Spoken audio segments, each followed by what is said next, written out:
Hello everyone, so I'm here in Cannes and during the Advertising Festival Cannes Lions, and I'm really happy to sit here with one of the judges, Ty. And the great thing is I was a judge many years ago doing the STD Lions, and now you've been judging the business category that LinkedIn has supported. You're from LinkedIn as well. What do you do at LinkedIn? Yeah, so Ty Heath, I'm Director of Market Engagement at LinkedIn's B2B Institute think tank. We work with leading academics and practitioners to investigate how marketers can create more value. So we look for innovation and share mental models for folks to, invest in better, more effective, more creative marketing.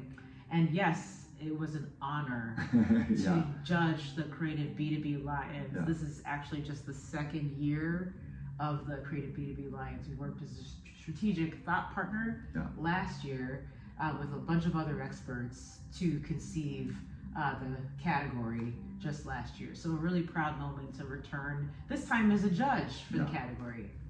And so judging is not easy, and I think a lot of people would probably look at the B2B category and have this tendency to say, oh gosh, it's boring. But why I'm actually talking with you today is that I want to talk climate.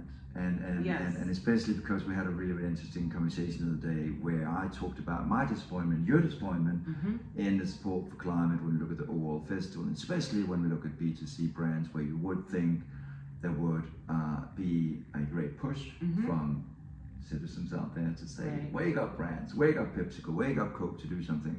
But in the B2B category, you did see some interesting climate work. Yeah, and I was glad to share with you some encouragement that I hope is also encouraging, because this is an issue that requires urgency, but I think as we've all felt, there's a bit of a disconnect in terms of people feeling that urgency and then actually being able to take action. And you and I both know that brands play a significant role in the conversation, and also brands have to be responsible for their impact on the climate as well. So there's a responsibility there. So what we saw in the creative B2B category that really made all of the judges really happy to see was this one theme of the planet as our customer sort of play out in a couple different ways. And I could finally share. I don't have a poker face, so I couldn't really talk about it before when I was telling you. But the Grand Prix winner, B3, they developed a stock exchange based on climate indicators. Yeah, I absolutely love it. Yeah, I absolutely love that case because I think it sort of weaves a lot of themes into it, like what is actually the value of the nature and ecosystems that we surround ourselves with, but equally so, how are we actually right now damaging that value when a tornado hits, when we deprive our coral reef. So a very clever piece of work. Very clever piece of creative. And did you have a lot of debate about that, or was that just a clear, like that was just No, I think for pretty much all the judges, that stood out as it came from the corporate responsibility category, actually. But I think for most judges, it resonated and stood out from the very beginning. It sends a really clear message, and I think part of what's so challenging, and we were talking about this with people taking on issues when it comes to climate change, is feeling the disconnect or not really being able to quantify it or feel it or see it. And this did, I think, a great job of it's like our planet as like a stock exchange and representation of like we are failing, as a stock, and that brings like the business and financial aspect of it, and in a way that I think is more graspable. Maybe it's overwhelming to think about the planet, but when you can render it in like a financial and business way, perhaps it becomes more accessible, and it's also more clear of the business's impact on our world. No, and it makes sense in a B2B category. I remember back in 2011 when Judge and Sides at the time, CEO Pyramid did this metric where they actually put an environmental value on the damage that Puma is doing on the nature and the ecosystem, so carbon and land use, etc. So I think it's a language that you can understand. It's about finance, it's about growth. I don't actually remember who was the client, who was the brand behind.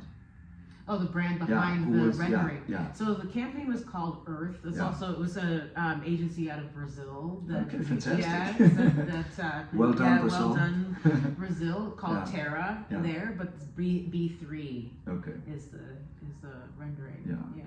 And so, why do you think, and or maybe we should delve into were there other work where you were like, this is exciting. There was, Yeah. So I Planet as the customer. Yeah. There were a couple other themes. I think one of the bigger themes was B2B as a solver of big world problems, social problems. So there were a couple other interesting ones in the space of climate change, both high tech and low tech. Yeah. So for example, Lay's Smart Farm. Yeah. What they did is it's an AI solution. Actually, they fed an AI model, pictures of farmland in India, and then they made it so that they could render the health or understand the health of the farms based on the AI understanding of those pictures. It was able to deliver feedback to the farmers, giving them the technology to better manage and produce. So I thought it was very part of the interesting. world that really needs it, and right? we need it because, as you can imagine, Yeah. the changing climate is having a huge impact on food.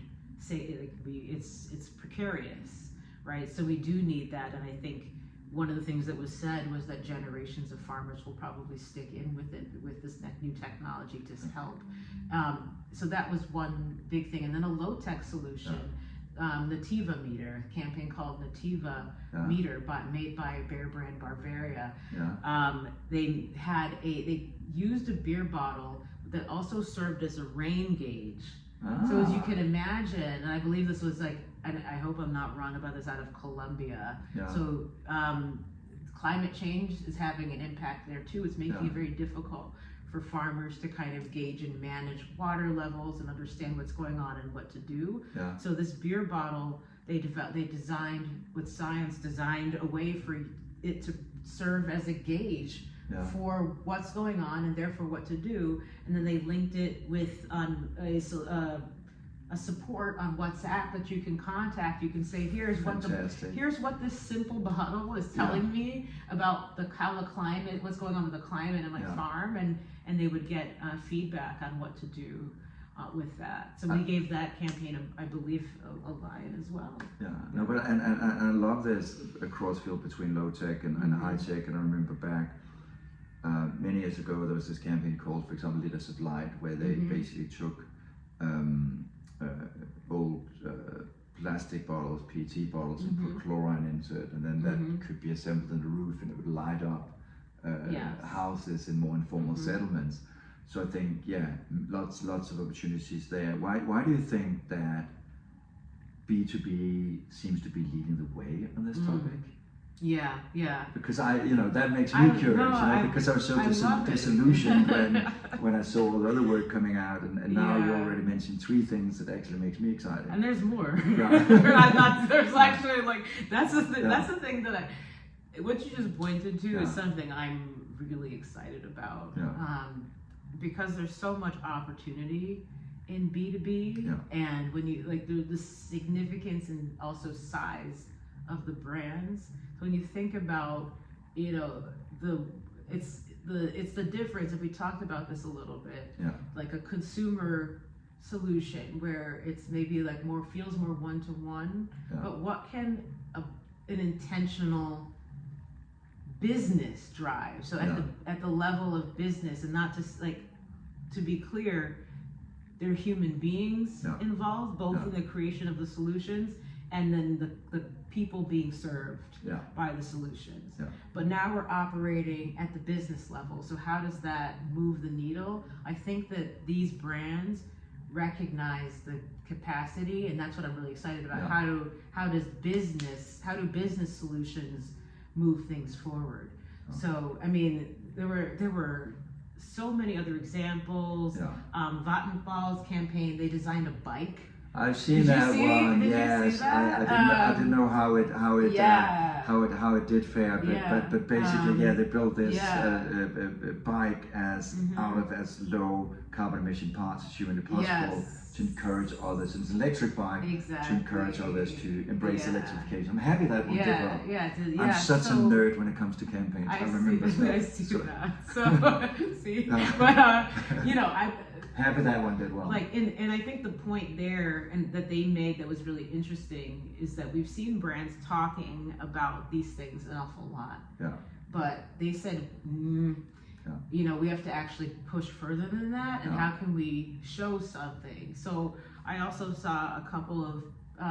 It was creative, but it was like it was a product. Yeah. You know, let's develop a product and show what can be done. Yeah. So even with like other social challenges that we've faced, so Intel for certified humans, developing a campaign to help combat deep fakes. Yeah.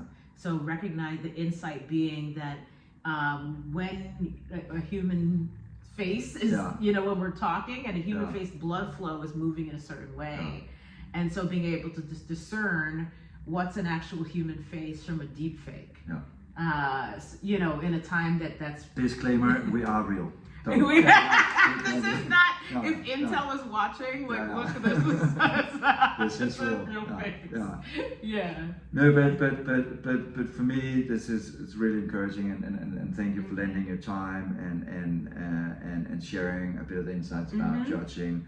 I know it's a lot of hard work to be judging, and I think for all of you out there, I think it's also an encouragement to look at the B2B category that some of you might not be thinking about looking at for innovation, creative excellence when it comes to actually tackling climate change. So I'm optimistic. I was so disgruntled. I was so glad to be able to tell you. Yeah. I wish, like, at the time I couldn't tell you everything, No, but exactly. now I can.